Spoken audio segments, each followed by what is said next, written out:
Iki emang teko sampean. Iya. Kok ngene wong tak gawane rene.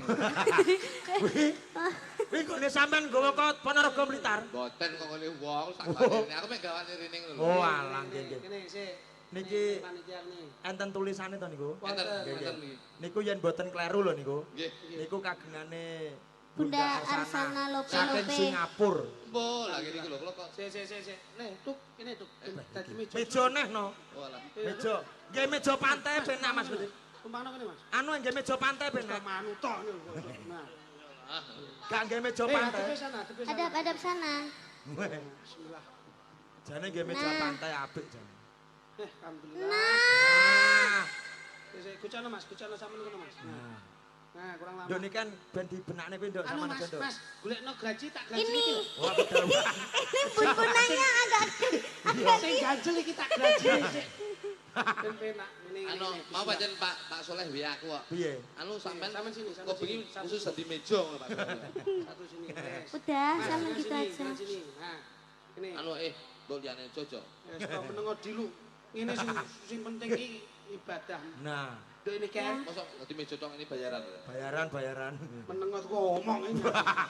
Meja omong ae. Meja meneng. Jomong ae. Bismillahirrahmanirrahim. Bismillahirrahmanirrahim. Muga-muga Muga-muga usia sing kaping 18 usia sing kaping 18 mugi-mugi saged bermanfaat, mugi-mugi saged bermanfaat, saged mbarokai saged barokai lan bekti kunjuk dateng ibu lan bapak. lan konjuk bekti Dateng ibu dan bapak. Mugi-mugi sedaya Mugi-mugi sedaya ingkang kajibah ingkang kajibah ndereke kula nyambut damel. nderek kula nyambut damel. Insyaallah tinampi ridho lan hidayah ridho lan hidayah saking Gusti Allah saking Gusti Allah Subhanahu wa taala. Subhanahu wa ta'ala. Lan Bismillah. mugi-mugi Meneng ae to meja omongnya. Meja iki meneng ae, tak geraji ndasmu itu. Ora. Bismillahirrahmanirrahim. Ya, Muga-muga umur sing 18 bisa mikul dhuwur mendem jero asmane wong tuwa sak karone. Muga-muga lan bisa migunani tumraking budaya apa wae. Insyaallah guna manfaate bisa dirasake marang sak padaning liyan. Ya kene sik. Ini Nduk, sik tak jepuki Nduk. Ini sik. Bentar. Rotok suwi. Wis to meneng ae. bentar nanti kamu tak bagi. Wah, boyo kula raja iki. Kene Nduk. Potong Nduk, ini Nduk, pucuke Nduk, pucuke satu. Anu aja bucukku lho, aja bucukku lho. Pucuke tumpeng. Oh ya. Oh iya. Kok bucak. Yo, pelangsaran, ini satu, ini.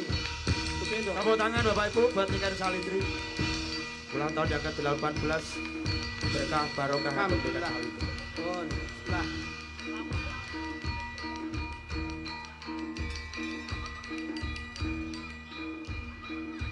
Alhamdulillah, pun. Kasih kecawetawis. Bismillahirrahmanirrahim. Mugi-mugi kaki danyang danyang. Iki yo ora anu. Mugi-mugi kaki danyang danyang kaki bumi ini bumi ingkang lenggahi merti dusun lan desa ngendi to? Rejo Mulya. Rejo Mulya pesantren insyaallah ing samangke tansah mayungi warga agung tebiaken bilahi cedhaken rejeki insyaallah kabagyan kamulyan tansah mayungi sedayanipun Allahumma Amin. oh ngene pokoke sak wis Mas gawen sak mejane Mas sak mejane rono Diasmu. sak mejane Sami ibu bapak mana Nduk ibu bapak mana Wis. Monggo. Mas. Katuran mriki Mas. Mas anu mawon kesanipun ten dalem wau pun pintu Oh, kas ngaten, dateng kula nggih, nggih nggih, pun sing penting malam hari ini hiburan Hiburan